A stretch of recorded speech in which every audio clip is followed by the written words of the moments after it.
Napag-uusapan ba ho dito yung mga protesta na inaasahan natin?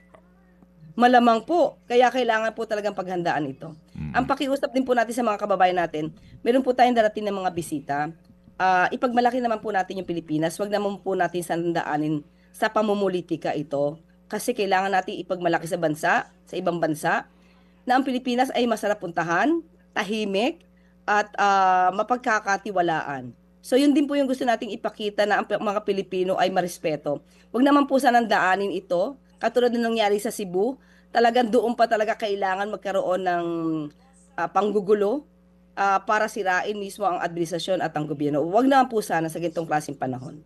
Yan ho ba nangangahulugan po ng pagbabawal sa mga protesta na gusto pong gawin ng iba't ibang grupo dito po sa panahon po ng ASEAN Summit? Hindi po nagbabawal ang anumang constitutional rights ang Pangulo. Alam po natin yan. Ito po pakiusap lamang po. So, mas maganda po kung kayo yung magrarally, huwag niyo na po sanang gawin sa mga araw na meron po tayong bisita. Sa Feb 25 po, may binubuo ngayon na malakihang rally. Ano po ang iba't ibang grupo.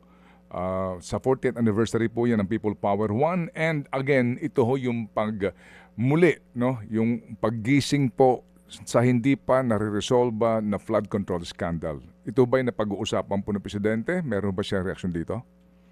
Wala pa po na pag-uusapan tungkol po dyan. Ako, personally, kasi hindi po talaga napag-uusapan yung tungkol sa rally. Gising naman na po lahat sa dami po ng rallies na nangyari.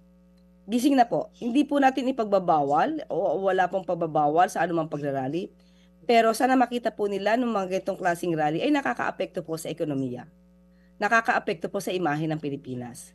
Gising naman po, lalo-lalo na po ang Pangulo ang unang nagpagising. Actually, ang Pangulo ang unang nagpagising sa mga tao, sa mga mambabatas, sa mga public officials na hindi pwede mang-abuso sa pondo ng bayan. So gising naman po siguro lahat. So ang kailangan na lang po ay hayaan natin ang Ombudsman, ang ICI, ang DOJ, na magpatuloy sa kanilang pag-iimbestiga. Hindi po ito dapat na talagang minamadali, ura-urada na optics para masampahan lang ang bawat tao. Nagsisimula naman po na unti-unti naman po kung sino yung dapat na managot. So sana po ay ang pakiusap ng po ng Pangulo, let's move forward. Pag-usapan po natin ang ekonomiya at ang paglago ng kabuhayan ng bawat Pilipino. Yun po yung gusto po talaga ng Pangulo ngayon. Mga kapatid, brothers and sisters, saan ka pa? Dito na tayo sa totoo. Dito na tayo sa True FM. Mga kapatid, mag-subscribe and follow po kayo sa social media accounts ng True Network PH. Yan po kami. Hanapin nyo lang True Network PH, Facebook, Instagram, YouTube, TikTok, and podcast.